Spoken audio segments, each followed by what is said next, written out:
അൽഹംദുലില്ലാ അല്ലാഹുമ്മ സ്വല്ലി വസല്ലിം അലാ നബിയിനാ ഇമാം ഇബ്നു ഹജർ അൽ അസ്ഖലാനി റഹിമഹുല്ലാഹിയുടെ ബുലൂഗുൽ മറാമിൻ്റെ അവസാന ഭാഗത്തുള്ള കിതാബുൽ ജാമിഅയിലെ ബാബു സുഹുദി വൽ വറഇ എന്ന ഭൗതിക ലോക വിരക്തിയുമായി ബന്ധപ്പെട്ട ഹദീസുകളാണ് നമ്മൾ വായിച്ചുകൊണ്ടിരിക്കുന്നത്. അടുത്തതായിക്കൊണ്ട് അബ്ദുല്ലാഹി ഇബ്നു ഉമർ റളിയല്ലാഹു അൻഹു ഉദ്ധരിക്കുന്ന ഒരു ഹദീസ്.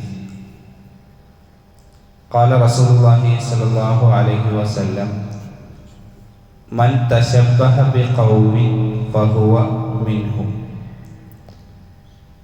ഏതെങ്കിലും ഒരാൾ ഒരു ജനവിഭാഗത്തെ അനുകരിക്കുകയായാൽ അയാളെ ആ ഗണത്തിൽ പെട്ടവനായിക്കൊണ്ടാണ് ഗണിക്കേണ്ടത് എന്നാണ് പ്രവാചകൻ സല്ലല്ലാഹു അലൈഹി വസല്ലമ പറഞ്ഞിട്ടുള്ളത്. ഏതെങ്കിലും ഒരു സമുദായത്തോട് സാദൃശ്യപ്പെടുക എന്നാണ് ഇവിടെ പറഞ്ഞിട്ടുള്ളത്. അപ്പം എന്താണ് ഈ തശബ്ബഹ, സാദൃശ്യപ്പെടുക എന്ന് പറഞ്ഞാൽ? പണ്ഡിതന്മാർ അത് വിശദീകരിച്ചിട്ടത് പലതരത്തിലാണ്.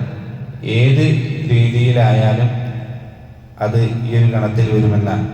ഒരാൾ വിശ്വാസകാര്യത്തിൽ ഒരാൾക്കൊരു സാദൃശ്യം, ഒരു മുസ്ലിമിനെ സംബന്ധിച്ചിടത്തോളം അല്ലാഹു സുബ്ഹാനഹു വ തആല അവൻ്റെ ദൈവം അതൊന്നാണ്, ഏകനാണ്. എന്നാൽ അയാൾ വിശ്വസിച്ചു പോരുന്നത് മറ്റുള്ള മതക്കാരെ പോലെ കോടാനുകോട ദൈവങ്ങളുണ്ട്, അതല്ലെങ്കിൽ അതുപോലെയുള്ള അള്ളാഹുവിനെ കുറിച്ച് തെറ്റായ ചില ധാരണകളാണ്. അയാൾക്ക് മറ്റു വിശ്വാസത്തിലുള്ള വിശ്വാസത്തെ പോലെയാണ് ഇയാൾക്ക് ആ വിശ്വാസമുള്ളത് എങ്കിൽ അത് അയാൾ ആ വിശ്വാസത്തിൽ അവരോട് സാദൃശ്യം പുലർത്തി എന്നാണ്. ഇത് വിശ്വാസത്തിൽ മാത്രമല്ല, ചിലപ്പോൾ ചില ആരാധനകളിൽ ഉണ്ടാവും. പ്രത്യേകം ചില ആരാധനകൾ അത് അവരെ പോലെ അവർ ചെയ്യുന്ന ആരാധനകൾ അത് എന്തുകൊണ്ട് നമുക്കും ആയിക്കൂടാ, എന്നിട്ട് അതുപോലെ അവരെ പോലെ ചെയ്യുന്നു. ഇനി അതല്ല എങ്കിൽ ചില ആളുകൾ വസ്ത്രത്തിൽ പ്രത്യേകമായിക്കൊണ്ട് അവർക്കുള്ള വസ്ത്രങ്ങൾ അത് ഇവരും മുസ്ലിമീങ്ങളായ ആളുകളും സ്വീകരിക്കുന്നു. അതല്ലെങ്കിൽ പ്രത്യേകമായ ചില ആഭരണങ്ങൾ ഇത് ധരിക്കുക. ഇങ്ങനെ പലതരത്തിലുള്ള രൂപത്തിൽ മറ്റു മതസ്ഥരുമായി സാദൃശ്യം പുലർത്തുക എന്നുള്ളതിനെ പ്രവാചകൻ സല്ലല്ലാഹു അലൈഹി വസല്ലമ പറഞ്ഞത് ഫഹുവ മിൻഹും, അവരിൽ പെട്ടു എന്നാണ്. അപ്പൊ എന്താണ് ഈ അവരിൽ പെട്ടു എന്നുള്ളതിൻ്റെ അർത്ഥം? അതിനെ പണ്ഡിതന്മാർ വിശദീകരിച്ചത് പല നിലക്ക് വിശദീകരിച്ചവരുണ്ട്. ഒന്നാമത് പറഞ്ഞു, അവർ ആ ആളുകളുടെ കൂട്ടത്തിലാണ് നാളെ പരലോകത്ത് ഉയർത്തെഴുന്നേൽക്കുക എന്നാണ് ഒരു വിശദീകരണം. മറ്റൊന്ന്, ഇപ്പോൾ അവര് ദീനിൽ നിന്ന് പുറത്തു പോയിട്ടൊന്നുമില്ല, അവരുടെ കൂടെ ആയിട്ടൊന്നുമില്ല, പക്ഷെ ഇനി ഭാവിയിൽ എന്ത് ചെയ്യാം, അവരുടെ കൂടെ ആയി തീർന്നേക്കാം എന്നൊരു വിധത്തിലും പണ്ഡിതന്മാർ വിശദീകരിച്ചതായി കാണാൻ സാധിക്കും. ഏതിരുന്നാലും ഒരു വിശ്വാസിയെ സംബന്ധിച്ചിടത്തോളം അവൻ വളരെയധികം ഗൗരവത്തിൽ കാണേണ്ട ഒരു വിഷയമാണ്.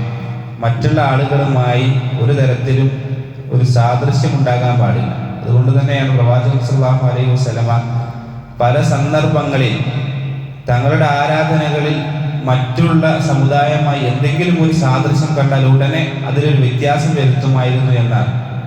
ആശൂറ നോമ്പ് നോൽക്കുന്ന സന്ദർഭത്തിൽ പ്രവാചകൻ സല്ലല്ലാഹു അലൈഹി വസല്ലമയുടെ അന്നത്തെ സമുദായത്തിൽ മറ്റു ചില ആളുകളും അതേ നോമ്പ് നോറ്റിരുന്നു. അതുകൊണ്ട് പ്രവാചകൻ പറഞ്ഞു, നമ്മൾ അതിന് തൊട്ട് മുമ്പുള്ള ഒരു ദിവസം കൂടി എന്ത് ചെയ്യും, നോമ്പ് നോൽക്കും എന്ന് പ്രവാചകൻ പറഞ്ഞു എന്നാണ്. അതുപോലെ തന്നെ പ്രവാചകൻ സല്ലല്ലാഹു അലൈഹി വസല്ലമയുടെ കാലഘട്ടത്തിൽ ഒരു മനുഷ്യൻ വന്നുകൊണ്ട് റസൂലിനോട് ചോദിക്കുന്നു, റസൂലെ, ഇന്ന സ്ഥലത്ത് വെച്ച് ഞാൻ ബലി അറുക്കട്ടെ എന്ന് ചോദിക്കുന്നുണ്ട്. അപ്പൊ റസൂൽ അനുവാദം ചോദിക്കുന്നുണ്ട്. പിന്നീട് പറയുന്നുണ്ട്, അവിടെ വെച്ച് ബഹുദൈവ ആരാധകരുടെ ചില നേർച്ചകളും ആഘോഷങ്ങളൊക്കെ നടക്കുന്ന സ്ഥലമാണ് എന്ന് പറഞ്ഞപ്പോൾ റസൂൽ പറഞ്ഞു, അവിടെ ചെയ്യാൻ പാടില്ല, അത് അവരുമായി ഒരു സാദൃശ്യം ഉണ്ടാകാൻ സാധ്യതയുണ്ട്, അവിടെ നിന്ന് മാറ്റണം.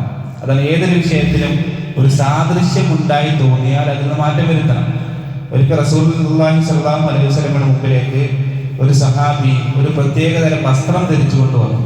റസൂലുള്ളാഹി സ്വല്ലല്ലാഹു അലൈഹി വസല്ലം അദ്ദേഹത്തോട് പറഞ്ഞത്, ഹാദിഹി സിയാബുൽ കുഫാർ, ഇത് അവിശ്വാസികളുടെ വസ്ത്രമാണ്, ഫലാ തൽബസ്ന, നീ അത് ധരിക്കരുത്.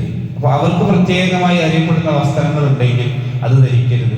അപ്പൊ നാട്ടിലൊക്കെ പ്രത്യേകമായി കൊണ്ട് ഒരു ജനവിഭാഗത്തിന്റെ ഒരു പ്രത്യേക മതത്തിന്റെ വസ്ത്രമായി, ആഭരണങ്ങളായി, അതല്ലെങ്കിൽ പ്രത്യേക ആരാധനകളായി അറിയപ്പെട്ടിട്ടുണ്ട് എങ്കിൽ അതൊരു വിശ്വാസി സ്വീകരിക്കാൻ പാടില്ല എന്നാണ്.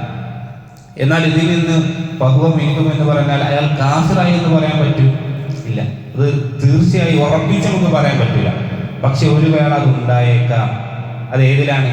ഒരാളുടെ വിശ്വാസത്തിലാണ് ആ സാദൃശ്യം ഉണ്ടായത് എങ്കിൽ അള്ളാഹുവിനെ കുറിച്ച് മോശമായിക്കൊണ്ട് അവരുടെ വികലമായ വിശ്വാസങ്ങൾ അത് നമ്മളിലുണ്ടെങ്കിൽ ഒരു പക്ഷേ ആ വിശ്വാസത്തെ മോശമാക്കി എന്നുള്ള നിലക്ക് ഇസ്ലാമിൽ നിന്ന് പുറത്തു പോകാൻ ചിലപ്പോൾ സാധ്യതയുണ്ട് എന്നാണ്. അതുകൊണ്ട് ഏതൊരു വിഷയത്തിലും മറ്റൊരു സമുദായവുമായി സാദൃശ്യം ഉണ്ടായാൽ അതിന് പ്രത്യേകം നമ്മൾ സൂക്ഷിക്കണമെന്നാണ്.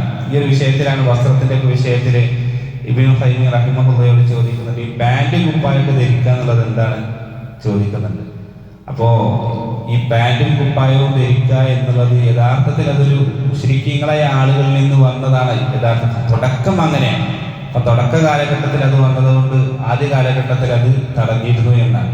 പക്ഷെ പിന്നീട് എന്ത് ചെയ്തു? അത് ആളുകൾക്കിടയിൽ കോമൺ ആയി, എല്ലാ ആളുകളും ഉപയോഗിക്കുന്ന വസ്ത്രമായി മാറി. അതുകൊണ്ടൊന്നുമില്ല, അത് പ്രശ്നമല്ല. അതാണ് ഒരു കാര്യം അവർ പ്രത്യേകമായി. പക്ഷെ പിന്നീട് അതെല്ലാ ആളുകളും ഒരുപോലെ ഉപയോഗിക്കുന്ന, അവരുടെ ഒരു പ്രത്യേകമായതല്ല, എല്ലാ ആളുകളും ഉപയോഗിക്കുന്നത് എങ്കിൽ അത് മുസ്ലിങ്ങൾക്കും അനുവദിക്കപ്പെട്ടു എന്നാണ്. അപ്പൊ അതുകൊണ്ട് പാൻറ് കുപ്പായം ധരിക്കുന്ന പ്രശ്നമൊന്നുമില്ല. പക്ഷേ ഏതെങ്കിലും ഒരു വസ്ത്രം അവർക്ക് മാത്രം പ്രത്യേകമായിക്കൊണ്ട് ഇന്നും അത് നിലനിൽക്കുന്നുണ്ട് എങ്കിൽ അത്തരത്തിലുള്ള വസ്ത്രങ്ങൾ ഉപയോഗിക്കാതിരിക്കുക എന്ന് റസൂലുള്ളാഹി സ്വല്ലല്ലാഹു അലൈഹി വസല്ലം ചില സഹാബാക്കൾ പറഞ്ഞതായിട്ട് കാണാൻ സാധിക്കും. മയ്യത്തിന് ഏറ്റവും നല്ല വസ്ത്രം എന്ന് പറഞ്ഞാൽ വെളുത്ത വസ്ത്രമാണ്, ജീവിച്ചിരിക്കുന്നവർക്ക് അത് തന്നെയാണ്. എന്നിട്ട് പറയുന്നത്, പണ്ഡിതന്മാർ പറയുന്നതാണ് ലാ തുസമ്മിൽ, നിങ്ങൾ കറുപ്പ് വസ്ത്രം ധരിക്കരുത്.